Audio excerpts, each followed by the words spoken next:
Oke, selamat pagi. Kita bertemu lagi di mata kuliah Web Framework Programming ya.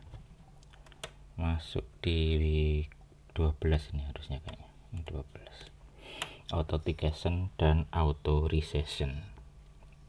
Jadi dua istilah gitu ya, autentikasi dan autorisasi kalau bahasa Indonesianya.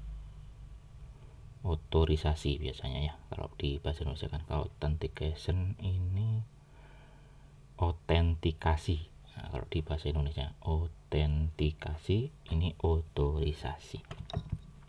Oke. Kita masuk dulu yang authentication.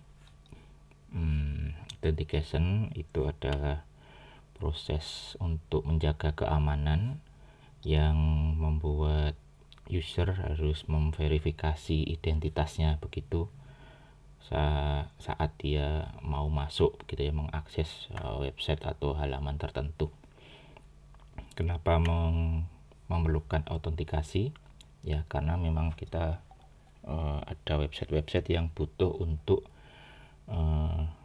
memberikan info yang mengakses itu siapa ya, memberikan info yang mengakses siapa, tidak boleh tanpa biodata yang jelas begitu ya. Kemudian nanti to ensure user who view and manage data are in accordance with their duty and responsibilities. Ini lebih jauh lagi, membuat aplikasi kita ya sesuai begitu dengan apa yang user miliki. Jadi kalau dia mau login sebagai admin, apakah boleh, apakah dia sebagai user biasa ataukah sebagai apa yang lain begitu, sesuai dengan pekerjaan atau role atau responsibility mereka begitu. Yang paling sering kita lihat dalam autentikasi itu nanti akan ada proses-proses login gitu ya, proses login, kemudian register biasanya untuk membuat user baru, mendaftarkan diri kita sendiri begitu. Kemudian biar data kita tidak ada di dalam komputer begitu, kalau kita tinggal biar hilang begitu ya, itu kita perlu melakukan logout. Jadi login ini biasanya dia menyimpan sesuatu di komputer sehingga nanti untuk penggunaan kedua dan seterusnya itu nggak perlu login lagi ya. Tapi tetap perlu untuk dibuat logout ya, siapa tahu komputernya sharing dengan orang lain. Jadi kita tetap mengutamakan keamanan. Jadi setelah login, misalkan kalian pakai di lab, sebaiknya dilakukan logout dulu gitu. Oke. Nah, untuk autentikasi di Laravel ini sebenarnya bisa dengan membuat aplikasi halaman-halaman untuk loginnya sendiri begitu ya. Seperti yang kemarin-kemarin kita pernah bikin input untuk edit, delete dan sebagainya. Nah, itu bisa juga dibuat untuk halaman login ya, nggak ada masalah. Kalian bisa bikin halaman pengecekan login pakai controller sendiri dan sebagainya. Cuma di Laravel itu sudah disediakan dan biasanya sih lebih aman begitu ya, untuk keamanannya lebih tinggi daripada kita membuat sendiri. Nanti akan kita lihat fasilitasnya apa saja ya. Jadi di Laravel ini akan dihubungkan secara otomatis nanti antara controller dengan tabel kita ya. Di controller nanti kita akan dibuatkan view juga, controller dan view juga dibuatkan. Kita melakukan generate semacam halaman-halaman atau file-file yang diperlukan untuk authentication gitu. Kita nanti akan membutuhkan konfigurasi sedikit begitu, kemudian melakukan penulisan di command prompt ya, di terminal. Oke, untuk melakukan konfigurasi ini kita akan coba nanti akan menggunakan tabel user yang sudah kita lihat dulu di awal, bahwa di defaultnya Laravel itu sudah dibikinkan migration untuk user. Nah, itu kalau bisa sudah dijalankan sehingga database kita sudah ada tabel user ya. Dan juga saat menjalankan dipastikan Eloquent usernya juga ada. Oke, kita lihat dulu.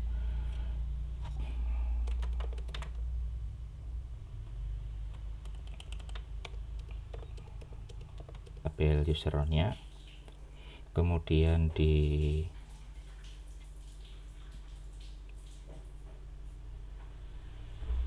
controller juga sudah ada objek user, model, ini model usernya ya.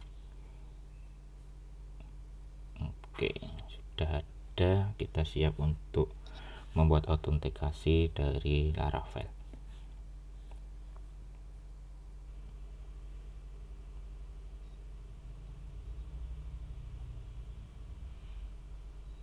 Oke. Nanti kita akan menggunakan tambahan-tambahan yang disediakan Laravel. Yang pertama adalah Laravel UI paket gitu ya. Kemudian kita akan membuat view-nya juga, menciptakan view-nya. Di view ini ada 3 pilihan menggunakan Bootstrap, Vue, atau React. Jadi Vue dan React ini sebenarnya JavaScript juga, JavaScript base gitu ya. Cuma penggunaan JavaScript-nya agak beda sedikit, ada tempat-tempat khususnya. Kalau yang Bootstrap mungkin lebih familiar, JavaScript dan HTML-nya lebih kita bisa modifikasi lebih mudah gitu. Jadi nanti kita akan pilih yang ini saat membuat tampilan untuk login. Oke, nanti kita akan jalankan penambahannya. Kalau kita kemarin menggunakan Laravel 7 titik berapa gitu ya kemarin, Laravel 7 mungkin bukan Laravel yang terbaru, nanti kita kayaknya membutuhkan yang ini, versi Laravel UI yang lebih rendah dari yang saat ini ya. Kalau yang lebih tinggi itu yang ini, yang saat ini ada, yang saat ini jalan itu yang mungkin untuk Laravel 9 ya ke sekarang ya. Ini nanti. Jadi kalau kemarin memang membuatnya pakai Laravel 9, kalian bikinnya pakai yang ini, ditambahkan Laravel UI-nya pakai yang ini. Kalau bikinnya kemarin di awal untuk bikin project di awal kuliah pakai Laravel 7 ya pakai yang ini gitu ya.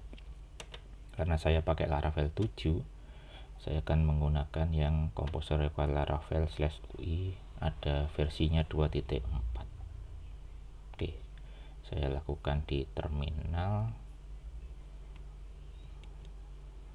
Composer Require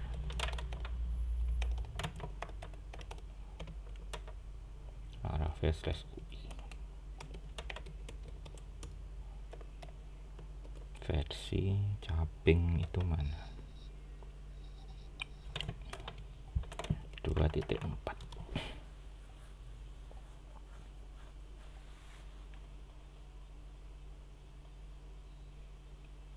Oke, sudah selesai.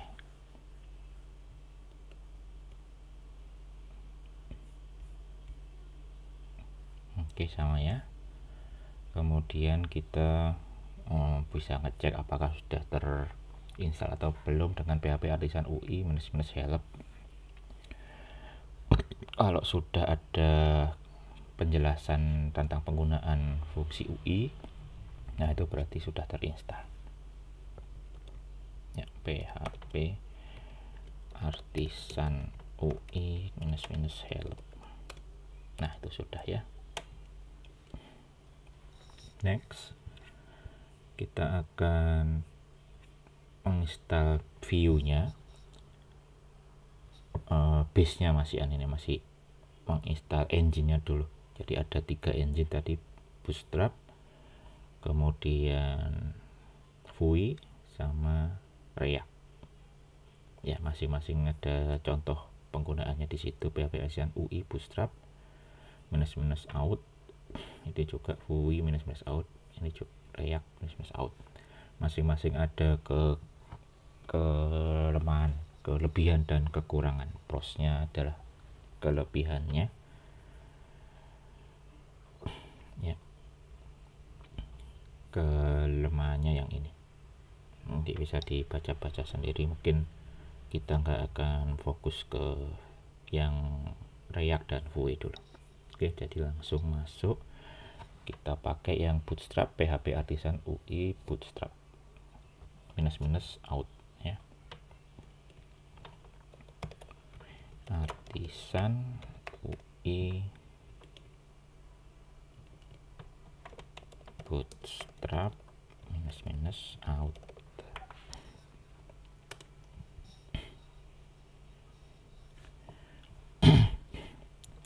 Nah, di sini sudah disiapkan untuk menginstalnya, tapi belum dilakukan, jadi masih persiapan.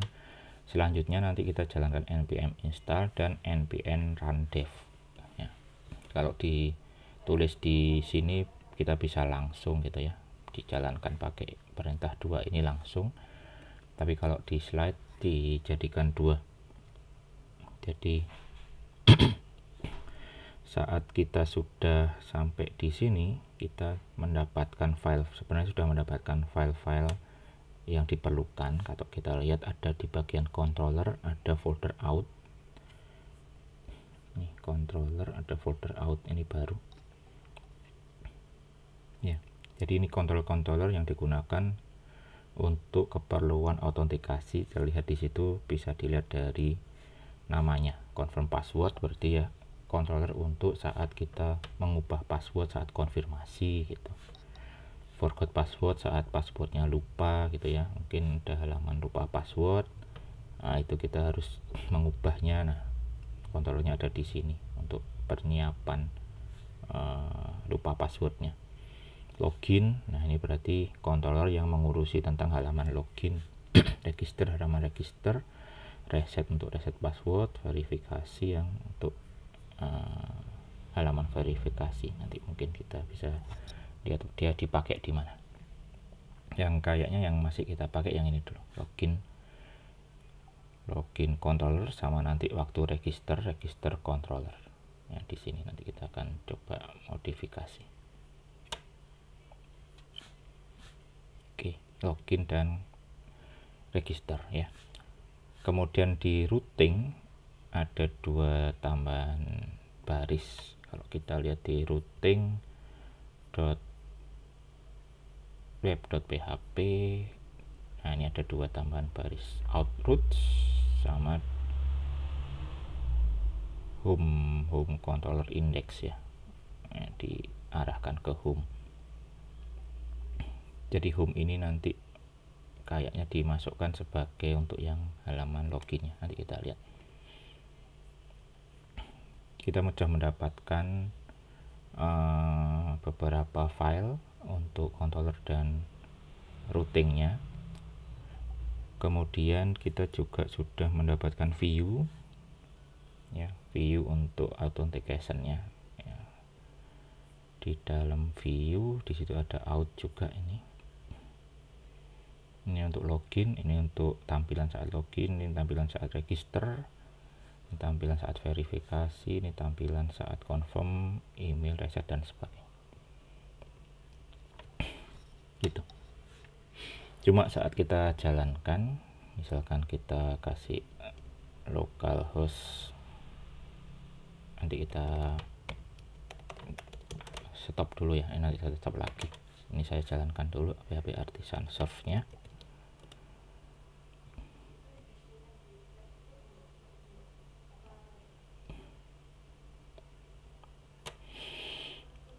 Halaman home kalau nggak salah, ini home dia akan otomatis diarahkan ke login ya, jadi mengarahnya ke login.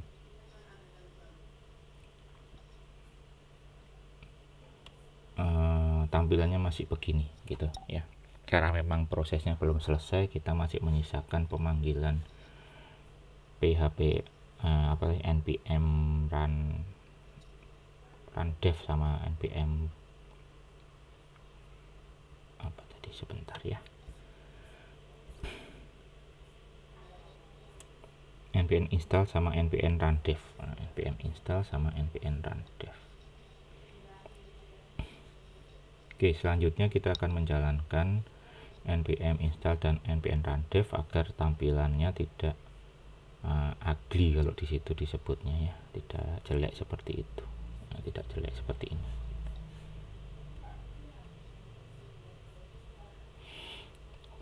Oke, kita akan masuk lagi ke terminal. Jadi ini saya matikan dulu servisnya. Sebelum jalankan npm, nah mungkin perlu diketahui bahwa npm itu ya semacam komposer juga sih sebenarnya. Mirip-mirip komposer, mirip-mirip ya fungsi-fungsi lain. Kalau di ada brew, kalau di Apple gitu ya, dia akan mengambilkan library yang dibutuhkan begitu. Beberapa library dia juga membutuhkan library yang lain bertingkat begitu. Nah, itu sudah diuruskan sama npm. Nah, di sini kalau kita lihat di slide 18 itu ada error ya, kemungkinan memang belum diinstalinya adalah Node.js. Jadi dia ikut Node.js. Kalau misalkan di komputer kalian npm install ada errornya, itu mungkin belum diinstal Node.js. Jadi perlu install dahulu Node.js begitu. Cuma kayaknya di awal-awal kuliah kita pernah install dulu yang Node.js saat bikin, nggak tahu bikin sesuatu apa, atau mungkin di mata kuliah lain, di hybrid atau di pemrograman yang untuk Android begitu. Nah, itu kalau memang sudah ada ya nggak perlu install lagi. Kalau belum ada silahkan install Node.js dulu, nanti ya install biasa, di download kemudian diinstal kalau di Windows ya. Ini mungkin memerlukan waktu agak lama ya kalau memang belum ada. Jadi ditunggu dulu sampai nanti setelah Node.js nya terinstall, mungkin perlu membuka terminal baru begitu biar dia dikenali. Jadi kalau misalkan beberapa komputer dia perlu nutup dulu ini, projectnya disimpan kemudian dibuka ulang gitu, biar terminalnya mengenali perintah npm gitu. Oke, kebetulan di saya sudah, jadi saya tinggal lakukan penulisan npm install, penjalanan npm install, dan penjalanan npm run dev ya. Nanti kita lihat setelah npm run dev dan npm install akan terjadi perubahan di bagian mana tadi tampilannya ini. Oke, kita jalankan dulu. Pakainya di sini npm install.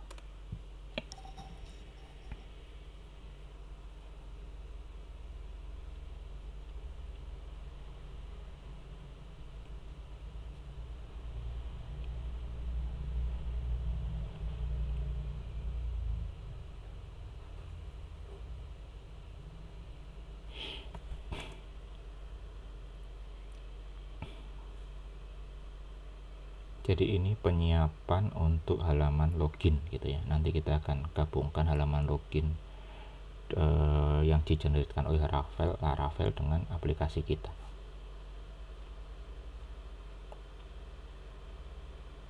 npm install sudah, sekarang npm run dev.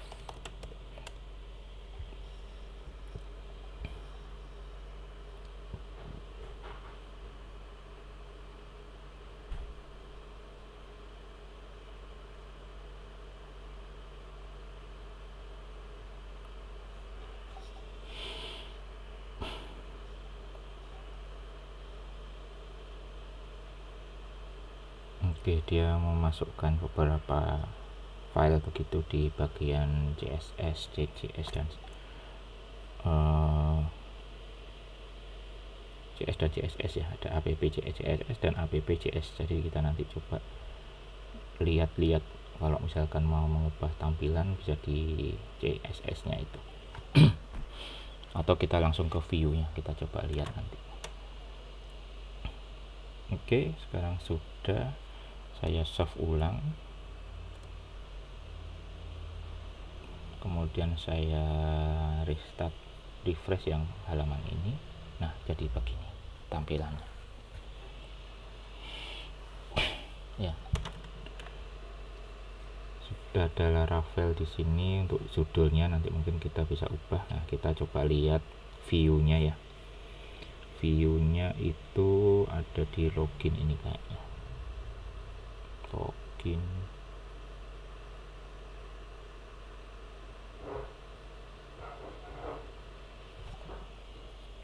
Untuk atasnya ada tulisan Laravel, kayaknya sih pakai kontennya layout app, layouts.app ya atasnya. Terus kemudian ini baru tengahnya ya, ini tengahnya. Atasnya mungkin kita lihat layout.apps dulu. Coba dilihat layouts. Nah, ini yang dipakai oleh halaman login ya. Ya, di sini terlihat ada title Laravel, dia ada di ini. Kalau ada tab baru itu ada titlenya juga, diambil dari app name. Kalau kita nggak ngeset app name di konfigurasi di env ya, env, nah itu defaultnya Laravel ya, jadi sebaiknya diisikan di situ. Kemudian kata Laravel sendiri dari sini juga. Nah, kalau kita set env nya app.name ya, app.name kayaknya ini. Nah, misalkan medicine store ya.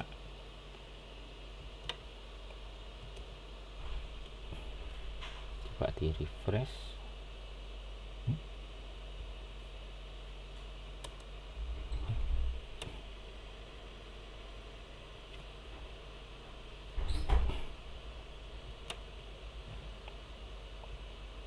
Jadi error.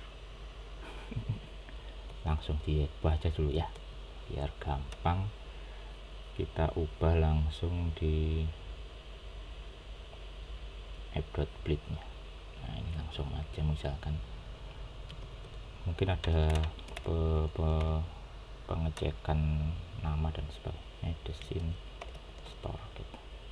Nanti kita cek ulang deh. Nah, itu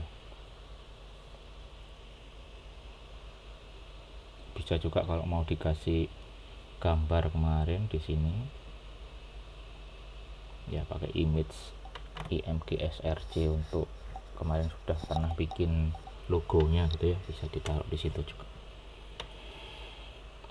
Kemudian nah, di situ ada login sama ada register di menunya, login, register.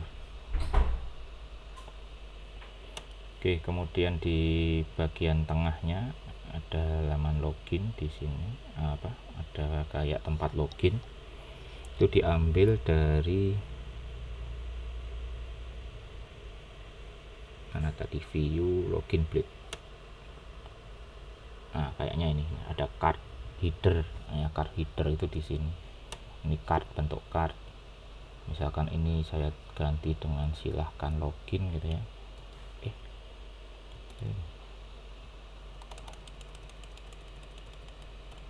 Silahkan login. Nah, harusnya di situ juga berubah. Nah, itu ya. Jadi tempat-tempatnya kalau belum tidak terlalu suka dengan bentuk ini, misalnya mau dikasih gambar dulu sebelah kiri, sebelah kanan baru tempat loginnya kayak di Facebook gitu. Nah, bisa juga diperbaiki di sini, dimodifikasi begitu. Misal untuk background deh, misalkan yang gampang. Untuk background itu di dalamnya kontainer mungkin ya. Nanti kita lihat di sini dia menggunakan CSS apa.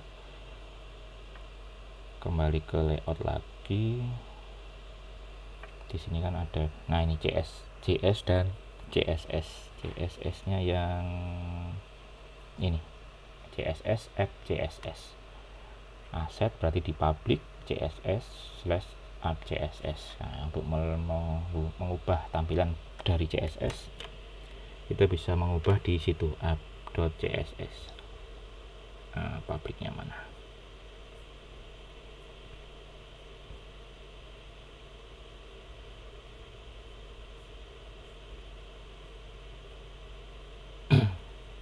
Ini public CSS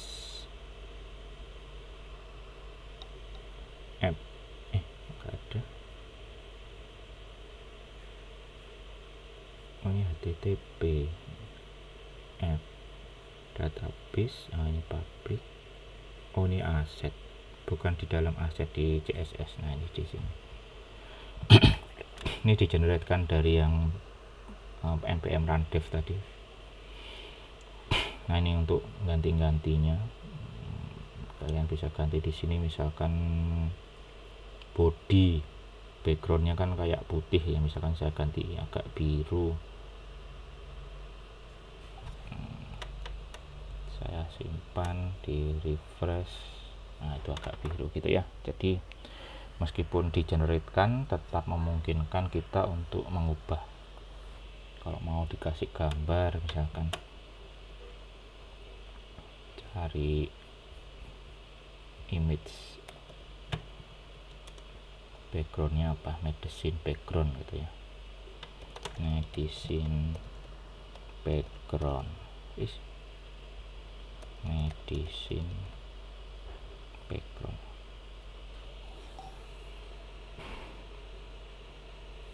Itu lucu-lucu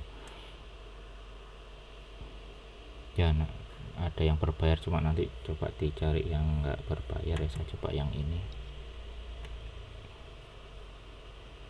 saya simpan.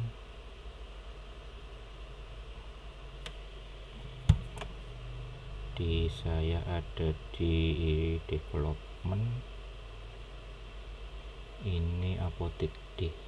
Saya taruh public image ya. Di situ dulu pernah kita isi dengan bermacam-macam obat. Biar gak panjang, saya kasih nama bg.jpg.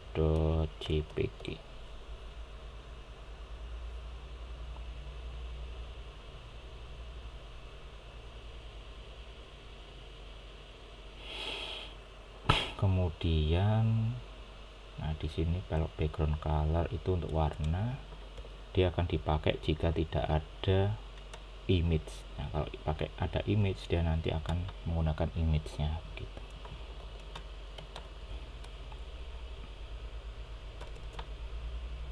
Images bg.jpg ya.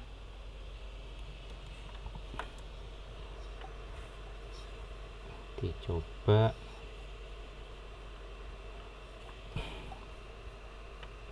Refresh. Nah, gini. Masih ada apa ini namanya ya, 1 2 3 RF nya. Harusnya kan kita misalnya cari ya yang tidak ada ininya, stem-stemnya. Nah, ini untuk memberikan contoh saja bahwa selain dibuatkan, kita masih ada kesempatan ya, masih bisa melakukan modifikasi ya.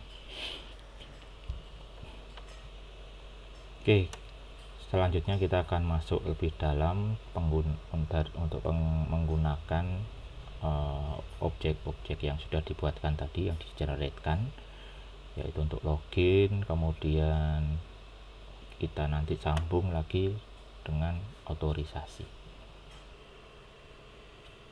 Oke, ini tadi sudah ya. Tadi npm dipakai untuk mengenerate ada JS sama CSS ya di public. Kemudian hasilnya sama ya, dan kita sudah modifikasi tadi. Ini halaman login, ini halaman reset password. Kalau misalkan passwordnya lupa, diklik. Nah, ini halaman reset password. Kalau belum punya login, masuk di register tuh. Ya, masing-masing menggunakan view dan controller yang berbeda ya, sesuai namanya yang tadi kita lihat ya. Ada reset, ada register gitu ya. Nanti kita modifikasi juga. Oke, kita akan masuk ke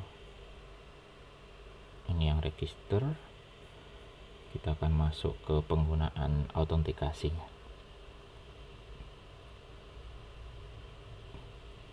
Oke, kita akan fokus ke penggunaan dari supplier, data supplier dulu ya, meskipun kayaknya kemarin belum dibuatkan apa namanya linknya begitu, jadi terpaksa kita nulis di alamat URL nya. Nah, ini nanti halaman ini itu kita buat untuk memerlukan login, jadi nggak bisa orang tanpa pernah login langsung mengakses halaman ini gitu.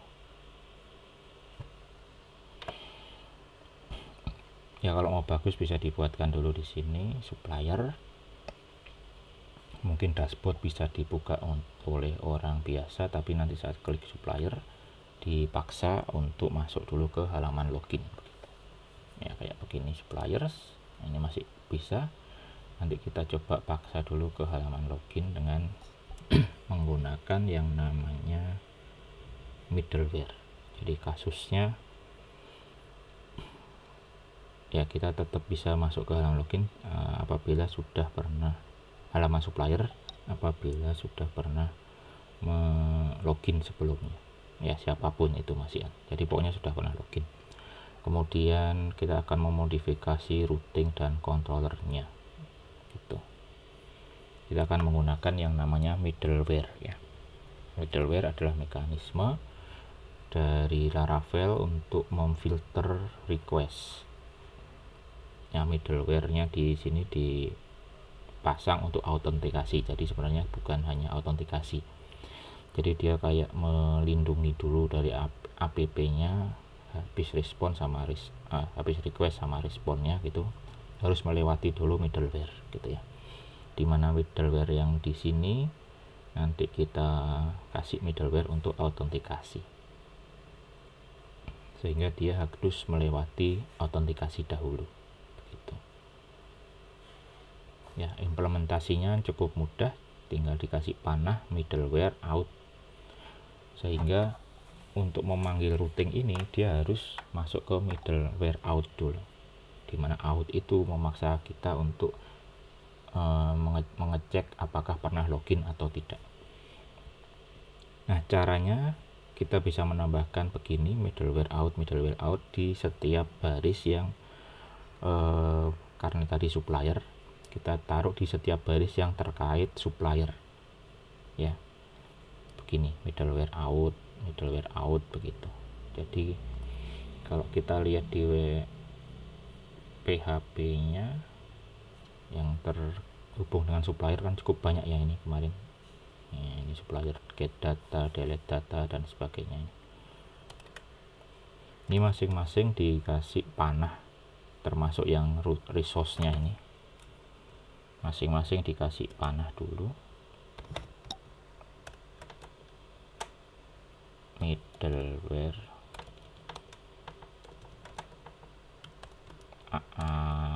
out begitu ya, masing-masing nanti ini dikasih ya begitu. Atau biar nggak berkali-kali, misalkan nanti routing kita banyak sekali, daripada satu-satu ada cara yang lain, yaitu dibuat di dalam root middleware ya, dibuat di dalam root middleware, kemudian nama middleware-nya, kemudian ada grupnya begitu. Nah, grup ini di dalamnya akan otomatis semacam dia masing-masing mengandung middleware out tadi ya. Jadi bentuknya jadi seperti ini nih, middleware out, group, function, routing yang tadi mau diikutkan dulu di middleware out ya. Kita akan coba pakai yang ini, root titik middleware out group function, di dalamnya ada routing ke supplier ini ya.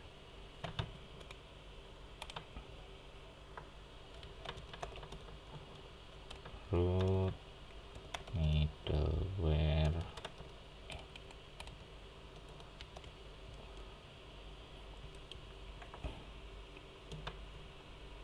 Ini bisa banyak middleware yang dikasih dalam array, jadi ditaruh di kurung kurawal ya. Cuma kita kasih satu saja dulu, yaitu tentang autentikasi. Kemudian dimasukkan grupnya ditaruh di dalam function. Di sini ada kurung buka kurung tutupnya, kemudian di dalamnya grup ada function.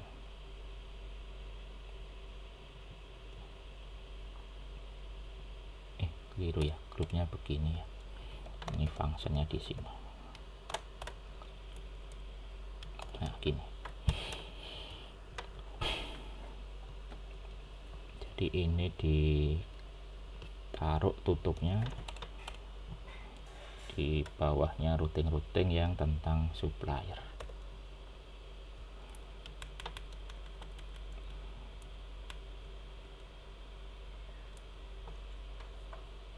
Nah ini agak nested begini ya harusnya. Nah, sip. Sehingga nanti ini tadi kehilangan titik komanya, udah saya tambahin lagi. Jadi nanti semua routing yang berhubungan dengan supplier itu harus melewati middleware out begitu. Oke, kita menggunakan itu, hasilnya kita lihat. Misalkan di refresh itu ya. Nah, di situ langsung masuk ke situ.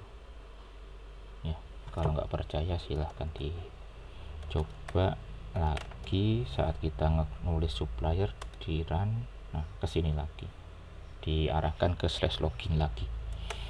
Misalkan kita masuk ke medicine ya, atau kategoris bisa ya, medicine bisa begitu.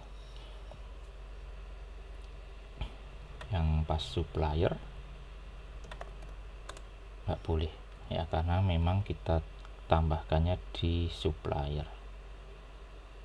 Misalkan di kategoris resource yang ini kita kasih juga middleware out itu, yang pakai tulisan saja langsung satu baris.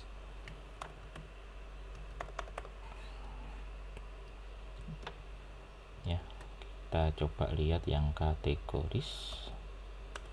Nah, sekarang diarahkan ke sini. Medicine bisa.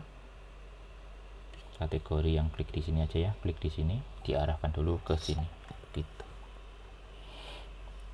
Jadi harus pernah login dulu. Nah, caranya login bagaimana? Di sini memungkinkan kita untuk register, nantinya akan memasukkan data di register itu ke tabel, mana tabel kita tadi, user. Nah, ini tabel user ya. Secara default mungkin sudah dibuatkan, tapi kayak diacak begitu ya, agak susah kita lihat dia sebagai apa, loginnya begini, terus passwordnya yang kita mungkin susah, kita nggak tahu passwordnya. Jadi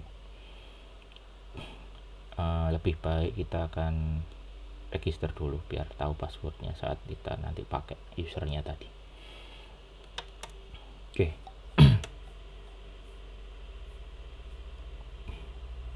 Hasilnya tadi ini, kita itu akses private, what happen, dia akan diarahkan ke halaman login. Nah, sekarang register sebagai new user, kemudian coba lagi gitu ya.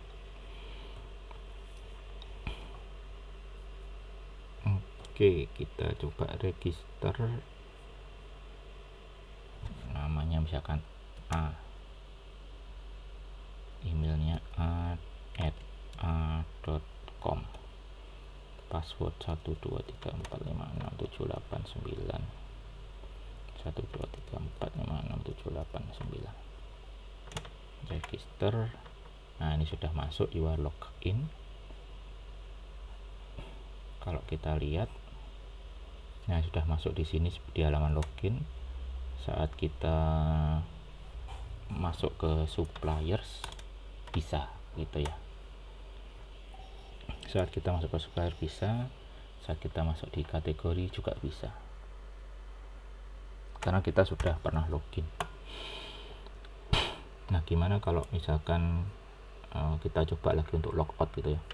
Kebetulan logoutnya masih agak di belakang, jadi untuk nyoba-nyobanya mungkin kalau lebih mudahnya mungkin pakai di clear history dulu ya. Clear history itu kayak yang tadi sudah pernah diakses. Nah, ini saya ada clear history the last hour, jadi yang tadi pernah login harusnya hilang.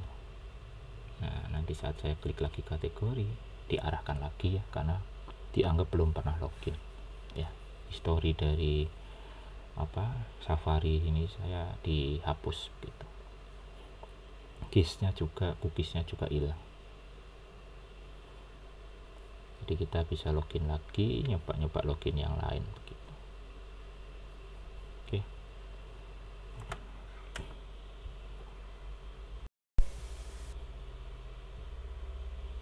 Nah, ini habis login bisa lagi gitu ya.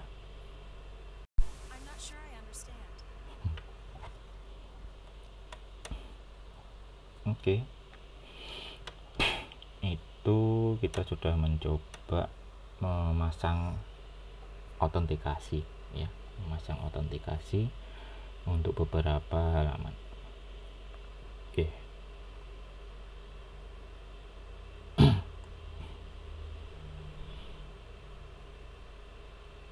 Oke, did you know kita bisa mengubah redirect dari middleware di halaman ini, dimana yang tadi diarahkannya ke login ya. Kalau masuk ke middleware out, itu ke login, itu dihasilkan dari ini, file ini. Nah, kemudian kita bisa memberikan nama, mengambil nama dan juga mengambil ID dari yang sudah login di semua halaman di website kita. Jadi kalau misalkan di halaman tadi ini ya, nick ini harusnya berdasarkan apa yang sudah login sebelumnya ya. Pas supplier juga, nah ini juga harusnya kan dari yang kita pernah login tadi. Nah, itu bisa diisi dengan out the user name. Nah, diambil dari username. Nah, itu kita coba ubah dulu mungkin biar kelihatan sudah login apa belum begitu. Kalau di kemarin kan kita taruhnya di layout ya.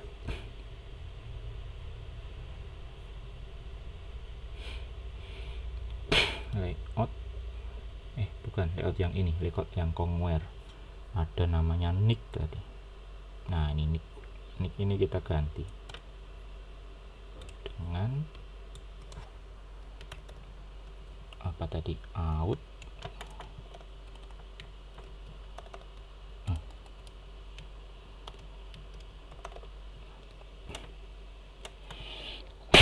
nggak pakai bintang, nggak pakai dollar, out username. Sebenarnya ini saja untuk nampilkannya, tapi ini dicek kalau belum login. Kalau sudah login baru diisi, jadi kasih if dulu.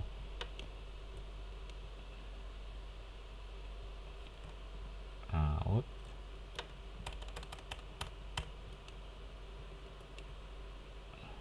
username.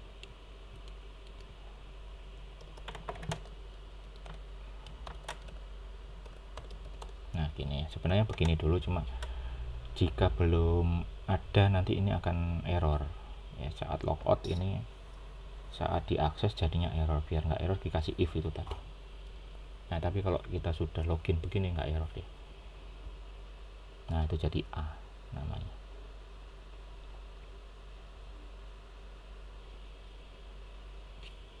Oke, kita coba lagi ya. saat kita logout, karena belum punya logout, saya clear history lagi.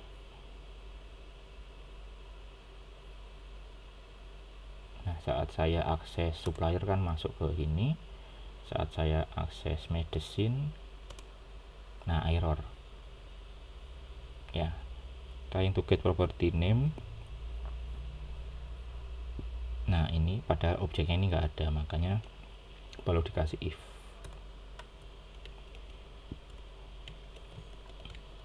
if jika objeknya ini ada, begitu.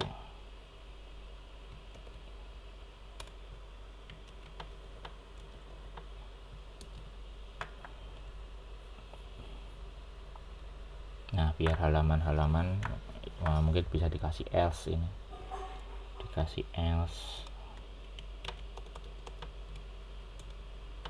apa misalkan kalau belum login itu apa, quest gitu ya, quest please login.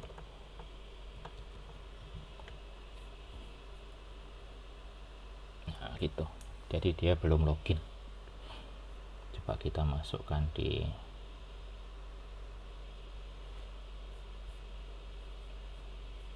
kategori tadi ya. Nah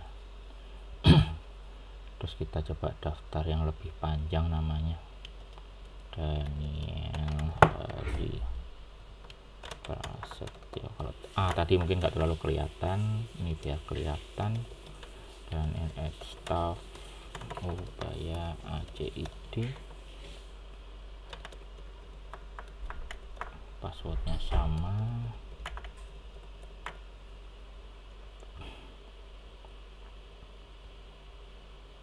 Nah ini sudah, terus saya masuk ke suppliers.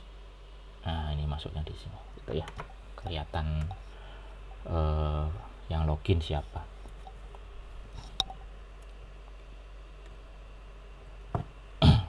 Nah nanti misalkan mau dipakai ID-nya itu bisa diambil dengan out ID begini ya. Termasuk nanti misalkan di situ ada misalkan apa ya, jabatan gitu, bisa user panah jabatan. Nah bisa ditaruh begitu juga saat kita punya field yang lain selain name begitu. Jadi itu kita juga bisa pakai. Misalkan yang di sini tadi email misalnya, kita mau taruh email di situ.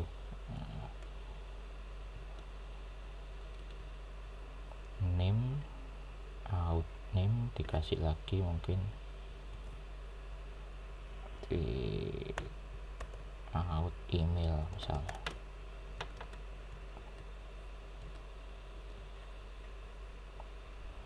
Nah itu,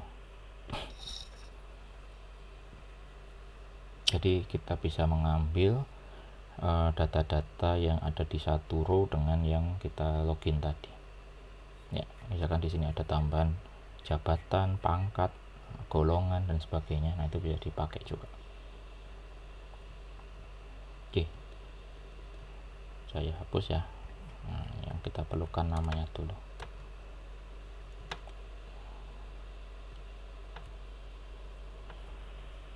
Oke, begitu untuk autentikasi masuk ke aplikasinya, begitu sudah selesai. Berikutnya kita akan lebih dalam dari autentikasi itu. Yang sudah login itu kita masih memerlukan penyaringan lagi, mana yang dia bisa mengakses halaman ini, mana yang nggak boleh mengakses halaman ini, begitu. Itu namanya otorisasi ya. Jadi proses otorisasi is a function for specify access and privilege for a data in the website. Jadi kalau autentikasi itu boleh masuk ke website atau enggak. Kalau otorisasi itu lebih ke spesifik akses ke fungsi fungsionalitas setelah masuknya gitu ya. Jadi setelah masuk, misalkan untuk nambah data supplier boleh apa enggak, untuk hapus boleh apa enggak dan sebagainya ya. Kata lain dari otorisasi mungkin sering disebut dengan policy ya. Policy. Kenapa menggunakan otorisasi? Ya, memang kita membutuhkannya untuk memaintain security dari datanya. Yang berhak saja yang bisa mengakses gitu ya, yang bisa menambahkan data adalah yang berhak-berhak saja, yang edit juga yang berhak-berhak saja, begitu sesuai dengan tugas dan ke responsibility-nya. Responsibility apa bahasa Indonesia-nya? Tanggung jawabnya. Nah, di Laravel itu ada untuk menghandle otorisasi itu menggunakan Git dan policy. Kalau kita cukup sederhana itu bisa menggunakan Git saja ya. Kalau misalkan cukup sederhana untuk policy-nya, kalau sudah agak susah gitu, ada perhitungan matematis, ada penggunaan tabel lain dan sebagainya, nah itu nanti kita membutuhkan sebuah kelas policy mungkin gitu, karena dia kayak ada controller sendiri gitu ya, namanya policy. Ini bentuknya kayak controller. Bikin dulu PHP artisan make policy, post policy misalnya. Ini kita lihat. Nah, ini bentuknya kalau untuk bikin Git ya, bisa diisikan langsung di Git begini. Git define nama apa namanya, nama Gitnya begitu. Git itu untuk otorisasi ya, kayak gerbang gitu, boleh apa enggaknya di situ. Kemudian ada namanya. Nah, nama ini kita bikin sendiri. Kemudian dari nama ini kita nanti implementasikan dia di mana begitu. Misalkan ditaruh di tombol, ditaruh di controller dan sebagainya. Nah, ini untuk yang ditaruh di Git, ini untuk ditaruh di Git dan di policy. Jadi di dalam Git dia hanya mendefinisikan nama dan ini kayak routingnya begitu ya. Jadi istilahnya ini kayak routing, dia hanya langsung dihandle di routingnya. Di routingnya langsung ada return begini. Kalau yang ini itu kayak routing tapi dia meneruskannya ke controller. Nah, controllernya yang ini. Jadi namanya update post diteruskan ke suatu controller. Nah, di controller ini kita bisa lebih leluasa untuk bikin pengecekan dan sebagainya. Kalau di Git mungkin ya memang sebenarnya Git ini sebagai definisi saja, tapi tetap bisa kita langsung return begini ya. Jadi ini yang bawah define update post itu hasilnya sama dengan begini. Git define update post dilanjutkan ke suatu function di post policy, di mana di post policy filenya ada fungsi update. Di sini ada fungsi update, di sini ada fungsi update. Nah, ini dilakukan pengecekannya di sini. Jika user yang saat ini login sama dengan user yang sedang ngepost, maka dibolehkan atau bagaimana begitu. Returnnya berarti true, dia nanti berarti boleh ngepost. Kalau return false berarti tidak diperbolehkan melakukan update gitu ya. Nah, di penggunaan policy kita bisa menggunakan respon yang berbeda. Kalau di sini mungkin nggak bisa terlalu leluasa gitu ya. Kalau di sini kita bisa memberikan allow sama deny, dimana di masing-masing di deny itu kita bisa kasih semacam komen atau kata-kata pesan begitu ya. You must be a super administrator begitu. Jadi saat diklik delete misalnya kita nggak boleh, nah kita bisa dikasih halaman dengan tulisan ini, you must be a super administrator.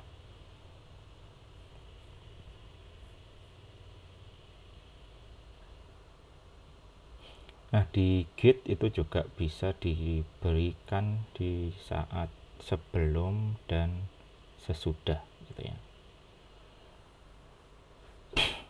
Jadi sebelum otorisasi dicek dulu, dan setelah diotorisasi dicek dulu. Ada before dan after otorisasi.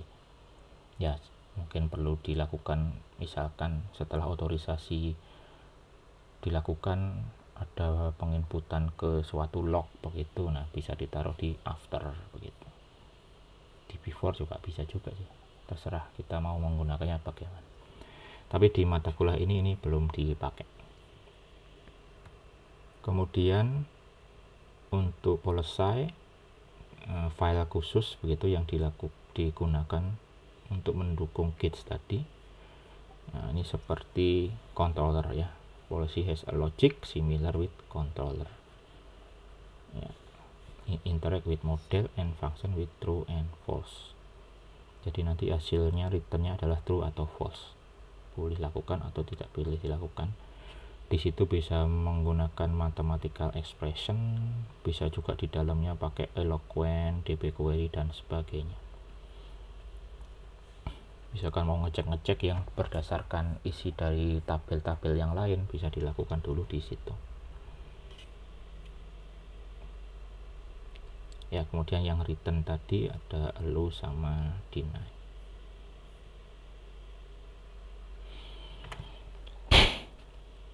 Nah, itu tadi mendefinisikannya. Jadi kita yang tadi dengan gates atau dengan gates dan policy itu untuk mendefinisikan otorisasi. Terus cara pakainya bagaimana? Cara pakainya bisa ditaruh di model. Kalau misalkan di model itu ada sesuatu, kita bisa taruh if user can update, maka ngapain. Di middleware juga bisa. Middleware dikasih can update post, jadi nanti routingnya ini, misalkan ini taruh di routingnya ini harus ngecek ini dulu apakah boleh update post. Juga bisa ditaruh di controller, di dalam fungsi update-nya dikasih auto-res update. Nah, ini memanggil nama yang tadi kita siapkan ya, apakah dibolehkan atau tidak. Kalau di sini sudah false, maka nggak akan melanjutkan proses-proses berikutnya. Yang mungkin lebih elegan, yang biasa dipakai yang ini, yang nomor 4 sih sebenarnya.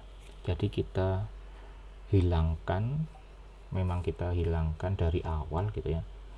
Kalau yang ini misalkan di controller itu tombol delete-nya masih ada, tapi saat diklik kita diberitahu bahwa tidak boleh. Kan jelek ya gitu. Jadi lebih elegan kalau yang di sini sejak di awal tidak ada tombol delete-nya gitu misalkan. Jadi sejak awal user tidak akan ngeklik ya, karena memang nggak ada tombolnya. Nah, ini yang kita coba lakukan, mungkin yang 3 sama yang 4 ini nanti. Dilakukannya bagaimana? Nah, kita akan membuat 2 tipe user begitu ya. Membuat 2 tipe user, misalkan owner sama pegawai. Nah, owner sama pegawai.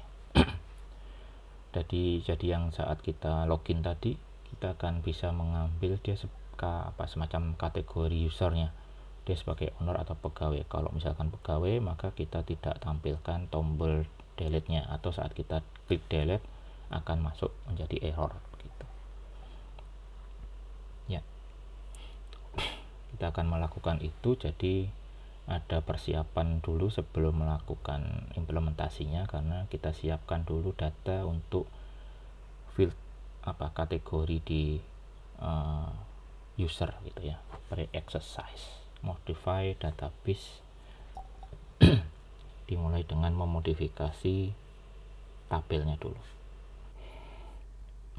Oke. Dibuka dulu tabelnya. Belum dilihat tadi. Add kolom sebagai tipenya varchar 50. Add kolom sebagai sama masuk structure. Saya tambah 1 kolom sebagai varchar 50. Oke. Nah, nanti ini bisa sebenarnya diisikan di sini gitu ya. Diisikan langsung boleh. Misalkan Daniel ini owner misalnya. Oke. Atau juga bisa kita siapkan. Nah, mungkin memang perlu disiapkan karena kita menambahkan orang-orang lain gitu ya. Mungkin A ini nanti pegawai. Nah, begini. Atau kalau misalkan mau ada lagi ya kita perlu siapkan tampilannya. Nah, di Eloquent perlu ditambahkan untuk protected labelnya sebagai nanti otomatis. Kemudian di register formnya ditambahi inputan untuk dia pegawai atau owner. Ya, di sini dibikin berupa radio button ya, pilihan radio. Ya, dipilih salah satu, yang atas pemilik, yang bawah karyawan, namanya rules. Nah, rules ini nanti akan dikirim ke controller. Di controller perlu kita perbaiki saat create. Nah, saat create sebagai diisi dengan data rulesnya ini kan diambil dari name yang ada di inputnya ini, name-nya input radio ini ya. Untuk radio karena dia hanya bisa milih salah satu, name-nya disamakan ya. Jadi beberapa radio itu dengan name yang sama dia akan dipilih salah satu, dan saat diterima oleh setelah submit yang diambil adalah name-nya ini dengan value masing-masing. Jadi kalau value yang ini value-nya owner, yang ini value-nya pegawai. Ya, nanti tampilannya begini.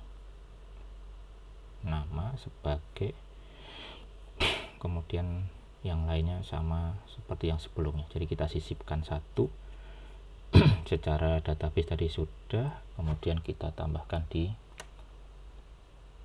model ya, user model.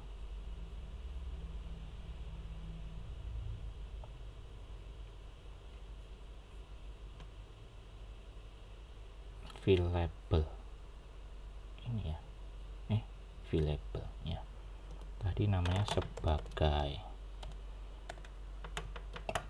Oke, terus tampilan dari saat register itu ada di file out register di sini ya. Kita mengikuti strukturnya, jadi ada grup row untuk setiap barisnya.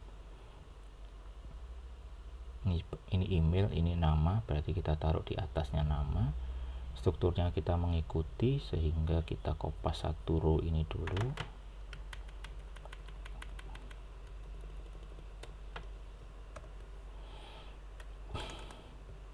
Gitu.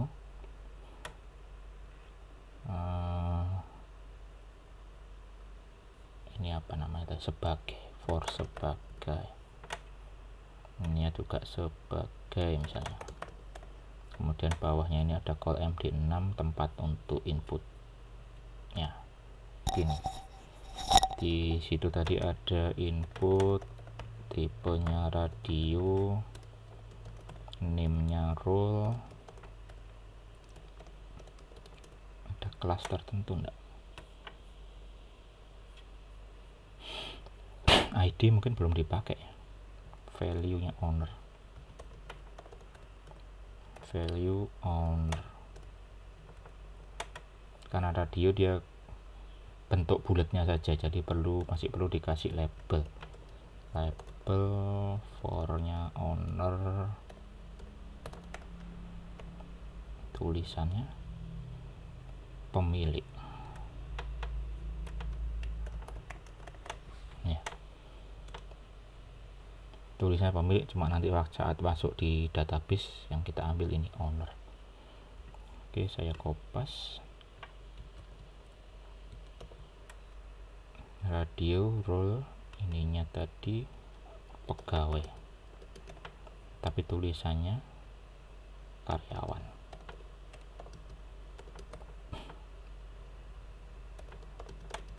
Gini ya.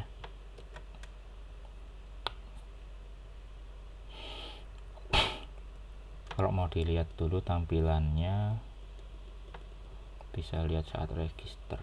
Saya hapus dulu loginnya biar masuk ke halaman tadi. Nah, saat register, nah ini ada pemilik sama karyawan. Kalau mau turun ke bawah dikasih break ya. Di sini kasih break.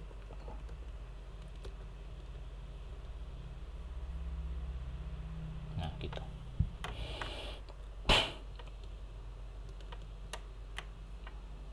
Oke. Kemudian saat disimpan itu ada di register controller.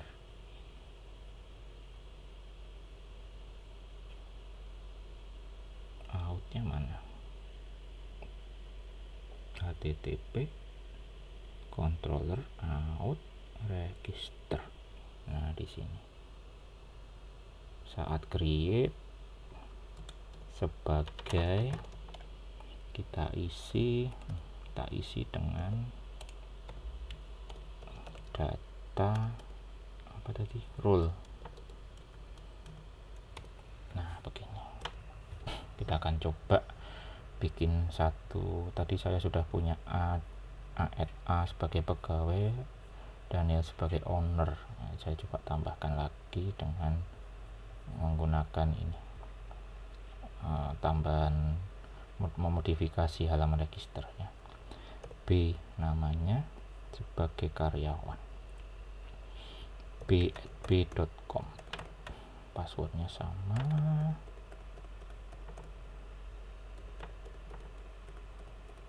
Oke, register ini sudah masuk sebagai B.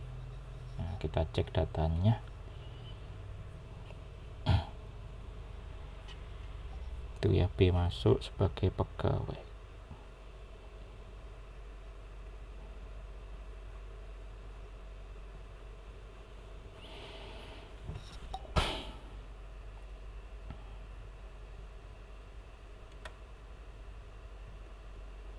Oke, sudah berhasil. Kemudian berikutnya kita pasang otorisasinya. Nah, ini sudah selesai. Create 3 user sudah ya, tadi admin, yang Daniel tadi saya sebagai owner, tadi yang di sini saya ada A sama B. Sebenarnya 2 saja cukup sih nyoba ya. Oke, cek table tadi sudah juga ya, pegawainya 2. Kemudian ini habis bikin tadi, sebenarnya kita bisa, kalau tadi kan habis bikin ada you are logged in gitu ya, ada tulisan you are logged in. Nah, itu bisa diganti, langsung diarahkan misalkan ke suppliers misalnya. Itu bisa di edit baris yang ini ada di login out, login controller, protected redirect to. Nah, itu bisa langsung di set ke suatu halaman tertentu ya. Kalau mau dicoba ya, kita bikin file, bikin register orang baru lagi. Saya coba dulu di out, login controller. Nah, di sini redirect to, misalkan memang mau diarahkan ke suppliers ya, kita arahkan ke suppliers ya.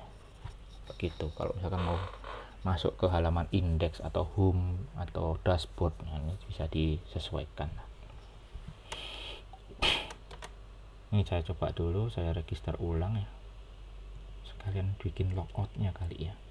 Sebentar, di sini ada kok, sedikit lagi kita dapat logout.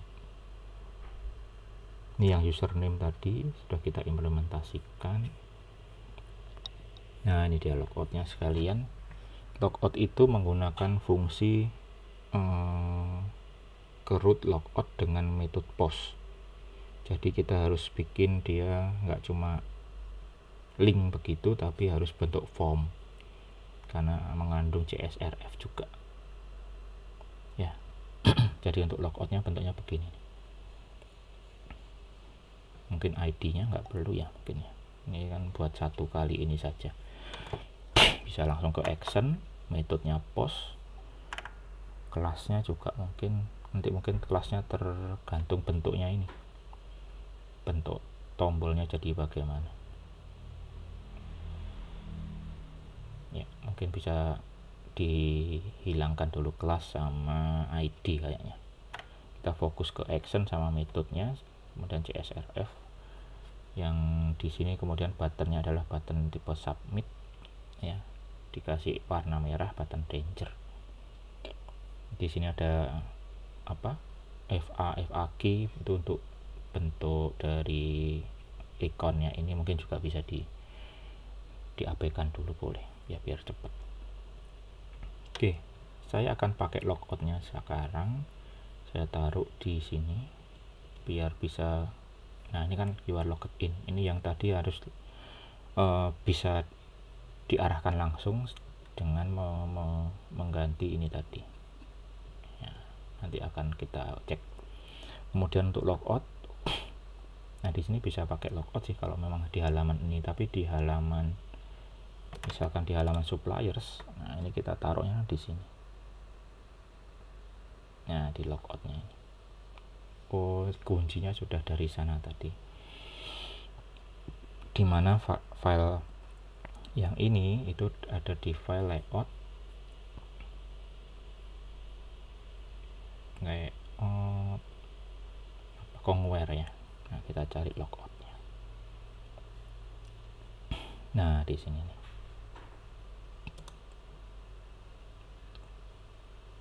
Hrefnya kita hapus, kita bentuk sebagai form dengan action ke apa tadi, root logout.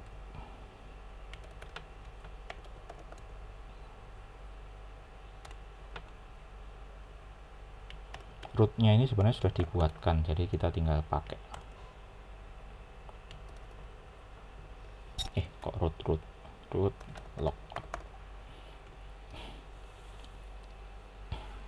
metodenya post ya.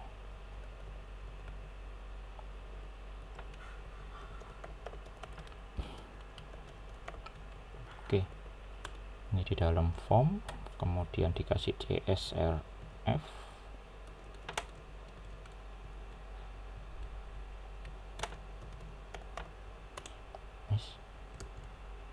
kemudian dibikin dengan tombol submit.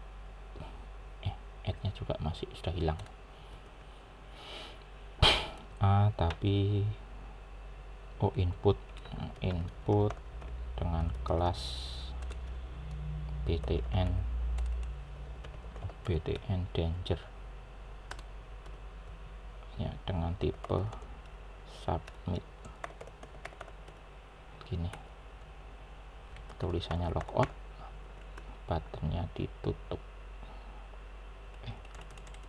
Button kan pakai value ya tulisannya. Nah, gini berarti. Oke, kita coba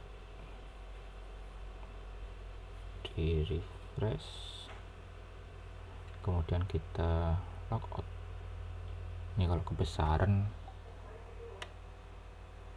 logout. Ini juga sudah logout. Please login. Dia diarahkan ke index ya, diarahkan ke index.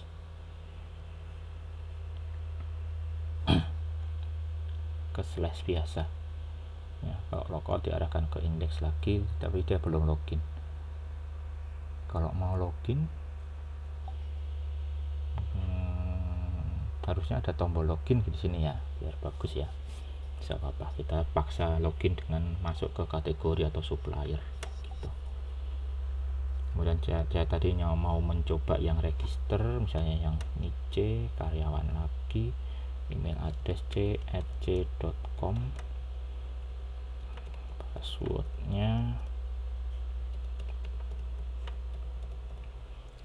ini harusnya langsung diarahkan ke suppliers. Waduh, jangan-jangan belum saya simpan.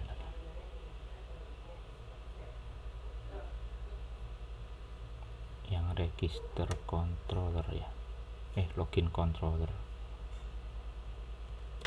ini harusnya jalan di situ, redirect to langsung ke supplier. Mungkin tadi belum disimpan, biar aja, nanti silahkan dicoba sendiri. Nah, sekarang kita membuat otorisasinya. Jadi ini sudah dilakukan tambahan untuk logout. Oke, kita buat otorisasinya. Only the owner can delete supplier. Jadi fokus ke fungsi delete. Ada dua cara kan tadi ya, pakai gets atau pakai gets dan policy. Mungkin biar cepat, sementara untuk materi di sini akan menggunakan yang git saja, dan juga nanti saat di project OAS kalian bisa pakai git saja boleh. Karena untuk yang register git dan policy itu lebih panjang ya caranya, dan dengan hanya mengecek, kalau memang dia hanya ngecek sebagai saja, ini bisa dilakukan dengan pakai git saja ya, nggak terlalu rumit begitu. Oke, jadi kita akan lakukan yang ini, cara pertama, kemudian kita langsung implementasikan. Nama gitnya adalah delete minus permission. Nah, sekali lagi nama ini bebas ya. Ini bebas, kita boleh ganti hapus, hak hapus misalnya, hak hapus itu boleh. Oke, kita set dengan nama delete permission. Kita buka app provider out service provider app out service provider, ditaruh di boot di sini ya, di bawahnya register policies, git define, kita define-nya di kecil, namanya delete permission. Nah, ini sebuah function yang menerima user. User ini secara otomatis dia menerimanya, dan setelah user ini kita bisa kasih dengan yang lainnya, misalkan supplier kita juga bisa kirim, kita bisa tangkap supplier, misalkan kita mau apakan begitu ya. Sementara belum dilakukan. Di sini dicek user sebagai, jadi return kalau user sebagai owner maka dia akan true. Nah, cara nulisnya begini, user sebagai sama dengan owner. Kalau true maka dilanjutkan, kalau false ya nggak dilanjutkan.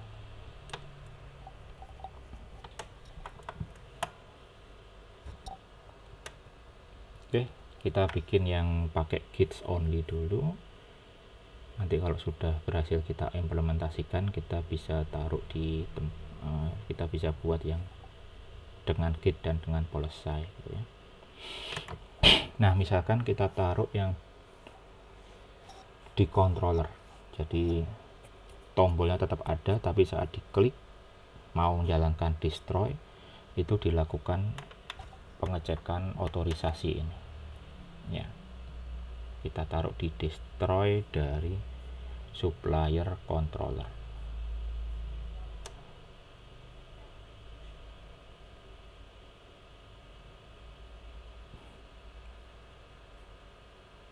Di sini ya, destroy, kita cek git apa kok git this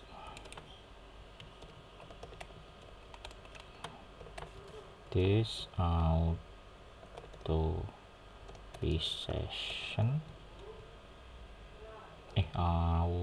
authorize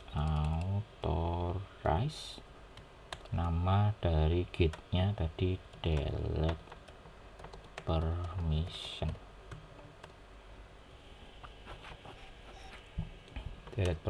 Supplier ini belum kepake sebenarnya. Gitu ya. Kita akan coba. Saya sekarang sebagai C. Saya masuk supplier. Saya akan hapus yang paling bawah Calve Pharma. Hapusnya pakai yang ini ya. Kalau yang ini kayaknya beda controller kemarin. Kalau yang ini kan pakai Ajax ya. Yang ini yang baru kita pasang. Yang destroy. Hapus, harusnya akan nggak boleh gitu. Klik. Apakah Anda yakin menghapus data? Oke.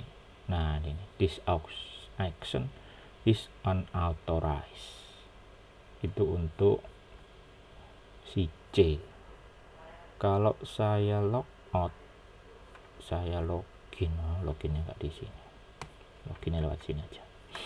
Saya login sebagai Daniel Hari Prasetyo. Dulu, keliru passwordnya. Ini sebagai owner. Harusnya sebagai owner. Saat saya masuk di suppliers, kemudian saya hapus, ya berhasil, data berhasil dihapus begitu ya. Saya ulang lagi, saya log out, saya masuk lagi suppliers,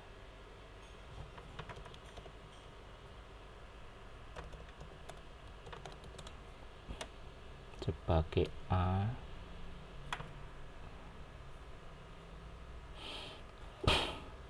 Supplier sebagai A, saya hapus.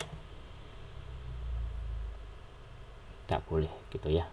Jadi otorisasi kita sudah berhasil.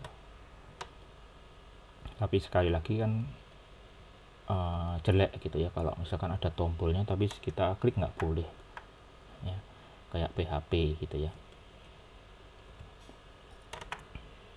Kasih harapan bisa dihapus tapi sebenarnya nggak boleh. Jadi lebih ini yang tadi hasilnya. Jadi lebih elegan kalau kita hide saja tombolnya.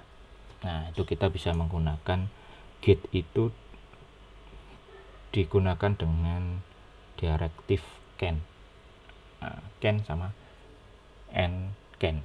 Nah, ini lebih elegan dengan parameter delete permission.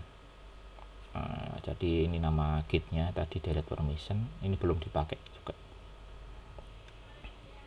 Kita taruh di tombol delete berarti ada di view ya.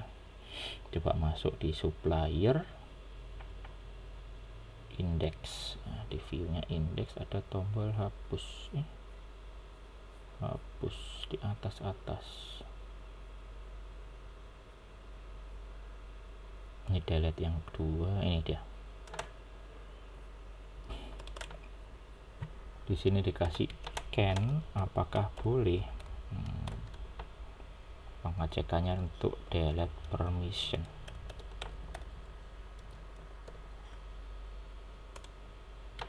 And can. Nah, begitu. Seharusnya nanti kalau ini dicek dulu, kalau boleh baru ditampilkan. Kalau nggak boleh ya sudah nggak ada tombolnya, nggak pernah dibuat begitu. Jadi kalau kita lihat ini loginnya A, saya refresh, delete-nya hilang gitu ya. Saya log out, saya paksa login lagi, saya masuk Daniel. Harusnya tombolnya ada.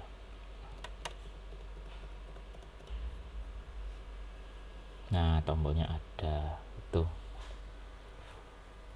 Jadi ya sesuai, kalau ada ya berarti bisa dipakai, kalau memang nggak boleh ya jangan ditampilkan, itu lebih elegan gitu ya. Itu untuk contoh otorisasi. Oke, selesai PR-nya, coba diimplementasikan.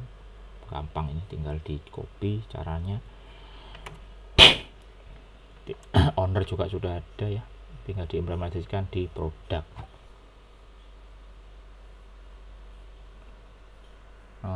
Ini produk itu maksudnya medicine ya, mungkin kemarin ada yang tanya kok produk ini maksudnya medicine kalau di kita. Can delete data, can change the medicine in view, mungkin tombolnya ini, berarti ini tombol medicine-nya disembunyikan gitu ya maksudnya. Tombol edit dan delete disembunyikan.